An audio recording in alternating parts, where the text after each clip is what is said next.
பிரியமானவர்களே, இயேசு கிறிஸ்துவின் நாமத்தில் நான் உங்களை வாழ்த்துகிறேன். ஆண்டவர் இயேசு கிறிஸ்து இன்றைக்கு ஒரு விசேஷமான வாக்குத்தத்தம் உங்களுக்கு வைத்திருக்கிறார். எபிரேயர் 6:14 ஆண்டவர் சொல்லுகிறார், நான் உன்னை ஆசீர்வதிக்கவே ஆசீர்வதித்து உன்னை பெருகவே பெருக பண்ணுவேன். ஆண்டவர் நம்மை ஆசீர்வதித்து பெருக பண்ணுகிற தேவன். உங்க வாழ்க்கையில ஒரு ஆசீர்வாதத்தை பார்க்க முடியல, பெருக்கத்தை பார்க்க முடியலன்னு கலங்குறீங்கல்ல, இன்றைக்கு தேவன் வாக்கு கொடுக்கிறார், நான் உன்னை ஆசீர்வதிப்பேன். அது பெருக்கத்தின் ஆசீர்வாதம், பிளெஸிங்ஸ் ஆஃப் மல்டிபிகேஷன். அது பெருக பண்ணுகிற ஆசீர்வாதத்தை தருவேன் ஆண்டவர் சொல்லுகிறார். அவர் சந்ததியை பெருக பண்ணுகிற தேவன். அவர் நம்முடைய சொத்துக்களை பெருக பண்ணுகிற தேவன். வருமானத்தை பெருக பண்ணுகிற தேவன். ஊழியர்களுடைய ஊழியத்திலே எல்லைகளை விஸ்தாரப்படுத்தி பெருக பண்ணுகிற தேவன். சபை நடத்துறவங்களுக்கு சபையை பெருக பண்ணுகிற தேவன். இதெல்லாம் வேதத்தில் பார்க்கிறோம். நீங்க என்ன செய்றீங்க? பிசினஸ் பண்றீங்களா? வேலை செய்றீங்களா? படிக்கிறவங்களுக்கு ஞானத்தை பெருக பண்ணுவார். அது மாதிரி ஊழியம் செய்றீங்களா?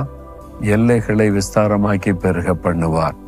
இது தேவன் கொடுக்கிற வாக்கு தத்துவம். இந்த மாதிரி ஆசீர்வதிக்கப்பட்டு பெருகின திரளான பேரை என் ஊழிய பாதையிலே நான் பார்த்திருக்கிறேன். அவங்க சந்தோஷமா வந்து சொல்லுவாங்க, கர்த்தர் என்னை ஆசீர்வதித்து பெருக பண்ணி இருக்கிறார் என்று. உங்களுடைய வருமானத்தை ஆண்டவர் பெருக பண்ணுவார். நீங்க பெருகுவீர்கள். இதுதான் வாக்கு தத்துவம். உங்களை ஆசீர்வதித்து பெருக பண்ண சிலுவையிலே தன்னை பலியாக ஒரு ஒப்பு கொடுத்தார்.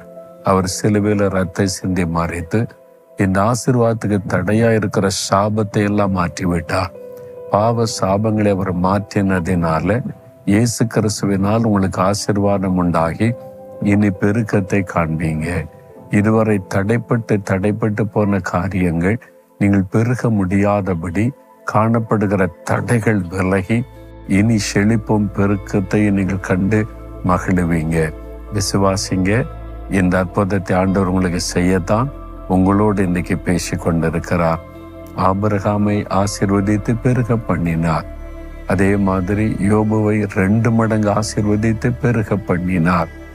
பேதுருவும் அவனுடைய சகோதரனும் படகுல போன போது ஆண்டவர் ஒன்றுமில்லாத நிலைமையிலிருந்து மீனே அகப்படாத சூழ்நிலையில 2 படகு நிறைய மீன்களை கொடுத்து பெருக பண்ணி ஆசீர்வதித்தார். உங்களை பெருக பண்ணுவார். விசுவாசிக்கிறீங்களா? என் கூட சேர்ந்து ஜெபிங்க. ஆண்டவரே, உன்னை ஆசீர்வதித்து பெருக பண்ணுவேன் என்ற வாக்குத்தத்தத்திற்காய் நன்றி. என்னையும் என் குடும்பத்தையும் என் கையின் பிரயாசத்தையும் ஆசீர்வதித்து நீர் பெருக பண்ணுகிறீர். நான் விசுவாசிக்கிறேன். இயேசுவின் நாமத்தில் ஆமென், ஆமென்.